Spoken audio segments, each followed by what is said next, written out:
I need to tell you about 5-Star Bath Solutions of Minneapolis. My wife and I needed a bathroom remodel done badly.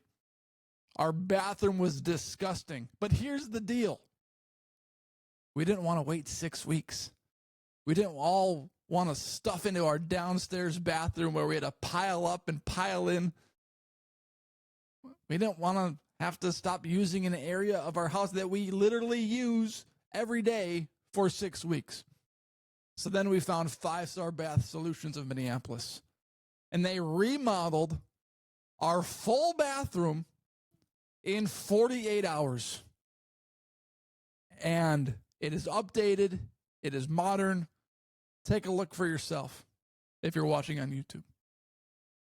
Our bathroom prior, ugly floors, nasty color, moldy shower, slippery tub, one sink, disgusting looking vanity.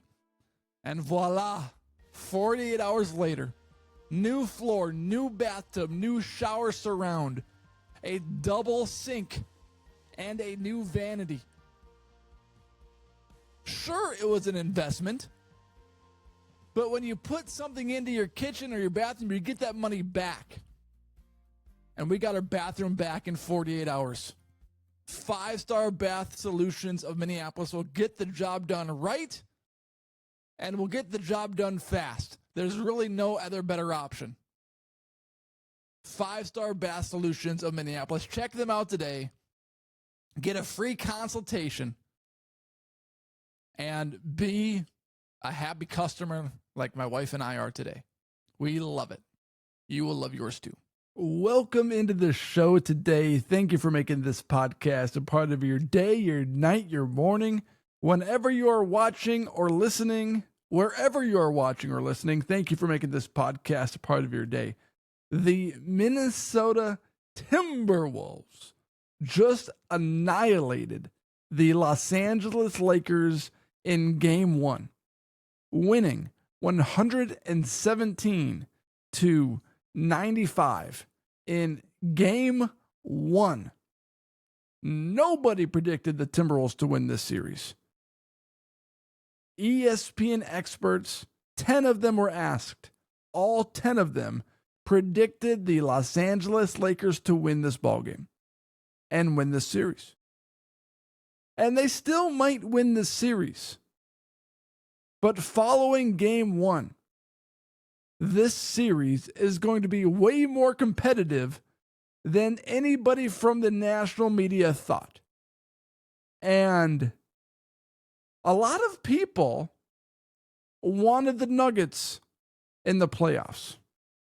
I personally wanted the Los Angeles Lakers. And you saw why tonight. Sure, they have LeBron James. Sure, they have Luka Doncic, a qualified Timberwolves killer, especially in the Western Conference Finals last year. But here's what the Lakers don't have. The Lakers do not have perimeter defenders that can stick with Anthony Edwards.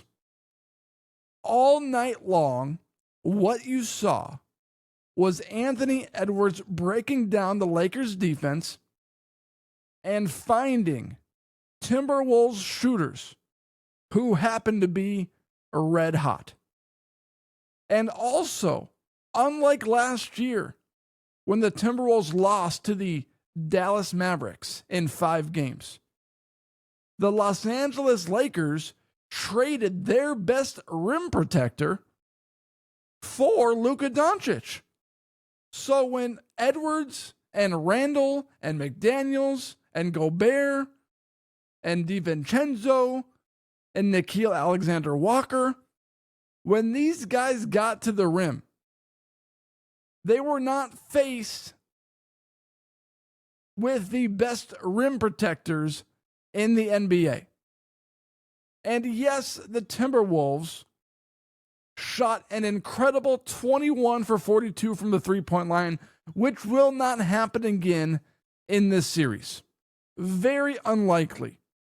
And that's a big reason why they won by 22 points. But you also need to factor in just how easily Anthony Edwards was able to dissect the Lakers defense. Because as elite as the Lakers are offensively, their defense is weak. And the only way they are going to win an NBA title or NBA series is if the Lakers can score a ton of points 4 out of 7 games in the series, which could happen. But their defense is not talented enough.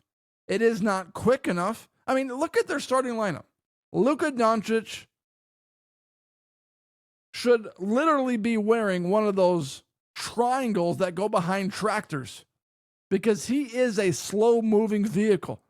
He's very good. He's elite. He's a top 10 player in the NBA. LeBron James, arguably the best player ever to play the game, only had 19 points, didn't score a first quarter basket, and is 40 years old. So as good as LeBron James was and still is, LeBron James is not 30 years old. And yes, he could still score 40 points any given night, but the Timberwolves don't have to fear LeBron as much as you had to fear a 30-year-old LeBron. So for all of those reasons, I was not afraid to face the Lakers. I am afraid to face the Lakers in crunch time. If it becomes a game of who can close the game the best, there's no doubt that the Lakers have better closers. Luka is a better closer than Edwards. LeBron James is a better closer than Edwards. So you factor that in and it's advantage Lakers. However, you look at this game, and if the Timberwolves do not give up double-digit second chance points in the first quarter, where the Lakers went off on the offensive glass and the Timberwolves could not rebound a single thing, then the Timberwolves win this game wire to wire. If the Timberwolves aren't giving up easy second chance points opportunities in the first quarter, this game is a blowout from the opening quarter. The Timberwolves made shots. And when the Timberwolves made shots, it made their defense come alive. And the Timberwolves, let's face it, are not filled with elite three-point shooters. Naz Reid can knock down threes. Anthony Edwards can knock down threes. But Jaden McDaniels went 3 for 3 from the three-point line.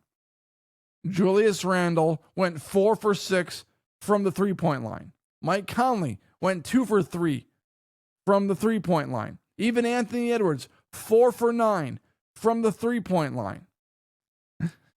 The Timberwolves did not miss.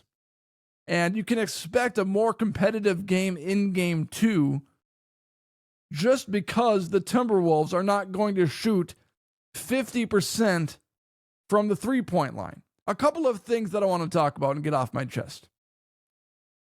Everyone wants to talk about Luka Doncic's ankle-breaking move on Rudy Gobert in last year's Western Conference Finals to knock down the buzzer-beating 3 to knock out the Timberwolves and to go up in the series. But nobody wants to talk about Rudy Gobert's block on LeBron James. Rudy Gobert didn't have the most sensational game. Wasn't the most impactful. 2 points, 6 rebounds, 1 assist, 1 block. Wasn't really everywhere. But during this game, there were moments where his presence was felt. The first quarter, Gobert was invisible. But throughout the game, he got more confident and made defensive plays on LeBron James. How many times did they show 40-year-old LeBron James blocking Nickeil Alexander-Walker and pinning pinning it against the glass. Great play by LeBron.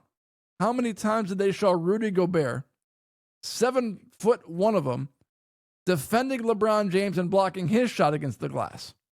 That's what you call biased media representation. Gobert, even when he makes a sensational play like a block on LeBron James, isn't being recognized. But as soon as Gobert puts up a horrific skyhook jump shot offensively or gets his ankle broken by Luka Doncic, that is viral. And that's what you heard and saw from Chris Finch and Gobert leading up to this game. All week they were asked about Gobert versus Luka because that was a big topic of conversation. And sure, that play went viral, but the fact about the situation and about Rudy Gobert is that he is a sensational defensive player. There is a reason why he has won 4 Defensive Player of the Year awards. The dude can play defense. Sure, his offensive game is anemic. You give him the ball and he really has nowhere to go with it.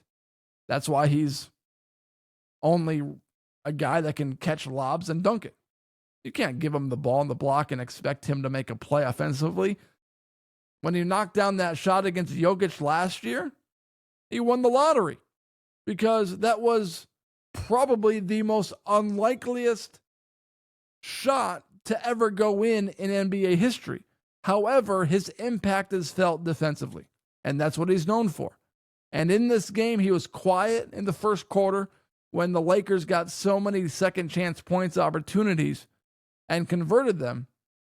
But throughout this game, he made plays, got rebounds, had an impact on the game. The big story in this game was Edwards' ability to bring 2 defenders towards him and then find a Naz Reid on the wing, a Jaden McDaniels in the corner, and their ability to knock down those shots. Edwards only finished with 22 points. However, this may have been the best Anthony Edwards basketball game that I have ever seen. It will not get recognized as so because he didn't put up 45 or 50 points. But his ability in this ball game to control the tempo, to control the pace, to control really anything that the Timberwolves wanted offensively, Anthony Edwards did. And he was very intentional about what he did when he got the ball. Sure, he knocked down 4 threes, but he was so good at getting to the corner, bringing 2 or 3 defenders towards him, and the threes the Timberwolves hit, although they will not shoot that again in this series or in the playoffs, they were mostly wide open shots. Naz Reid was not jacking threes over defenders in his face. Neither was McDaniels or Julius Randle. They were wide open. And that's why they got hot tonight. They got a rhythm, and Anthony Edwards hit him right in the chest, and they knocked down the 3. So that's really the story of the game. One more note to make about the Timberwolves win is the injuries by Edwards and Naz Reid. Does anybody more overreact to getting injured than Naz Reid and Anthony Edwards? Edwards didn't overreact too bad tonight. He just stood up and walked off the floor and was dealing with his cramps in the locker room. That wasn't over the top. But Naz Reid acted like his eye got popped out, couldn't stand up, rolling around on the floor, and then was back in a minute later and knocked down a 3. No offense to Naz Reid, because I'm sure an elbow from former Timberwolf great Jared Vanderbilt hurt. I'm sure it hurt a lot. But to react the way that he did, and then to be back in the game less than 3 minutes later, could it really have been that bad? That you had to roll around in the amount of pain that he rolled around in. But the Timberwolves now have home court advantage. And they have game 2 on Tuesday night in LA. And last year versus the Denver Nuggets, the Timberwolves won game 1 and game 2. Went back to Target Center, lost game 3 and game 4. Went back to Denver, lost game 5, won game 6, and won game 7. So even if the Timberwolves win game 2, it doesn't mean the series is theirs. However, there were things in game 1, like the Lakers' inability to stop Edwards from completely controlling the game, that I was very encouraged by. Edwards had 9 assists in this ball game, which meant that he dictated how the Timberwolves offense operated offensively without needing to score 40-something points. But Jaden McDaniels, 25 points, 9 rebounds, a plus 27. Edwards, a plus 21. And I was like every Timberwolves fan to start the fourth quarter after Luka Doncic hit the half-court shot at the end of the third quarter to cut it to 16. First offensive possession for the Lakers. Luka hits another 3. They cut it down to 13. Edwards still isn't back in the game. Oh, crap. The Timberwolves have had a knack all season long of letting teams back in the game that shouldn't be back in the game. You look less than 2 weeks ago, and they were up 24 against the Milwaukee Bucks with 10 minutes left when fighting for a playoff seed was paramount during the final stretch of the Timberwolves season, and they let that one get away. All because the Milwaukee Bucks went into a 2-3 zone defensively. And their performance was pathetic.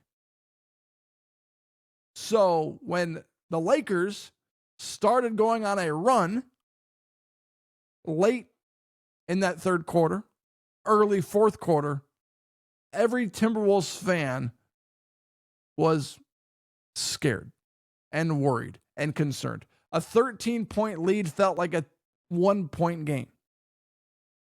But although Anthony Edwards going down with a cramp and a calf injury at the end of the third quarter was not what the Timberwolves wanted, in some random way, it actually worked out in the Timberwolves' favor. Because although that's when the Lakers made their run, Edwards was able to rest back in the locker room, get fluids, get a banana, and was able to play the entire fourth quarter when he came back into the ballgame. And when the Lakers went on that run, Edwards came back in, knocked down a shot, mid-range game at the elbow, and then dictated the game from that point on. So I get that the Timberwolves are playing Luka, but the Lakers had to trade their best defensive player to get Luka. And the reason why the Dallas Mavericks had a big advantage versus the Timberwolves last year was because, well, they had Luka, they had Kyrie, but then they had wings and they had centers that could make life difficult for Anthony Edwards on the outside and at the rim.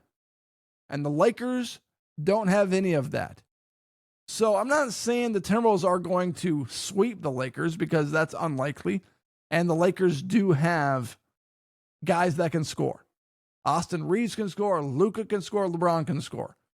So there's going to be a game or 2 or 3 or 4 even where the Lakers put it all together and put up 130 points because they're that good. But the problem the Lakers are going to have in this series is slowing down the Timberwolves offensively. And that's why I wasn't afraid of the Lakers, because everyone from the national media wants to crown the Lakers and give them an NBA title immediately because they have Luka and LeBron and they're a big team in a big market and they're good for the NBA.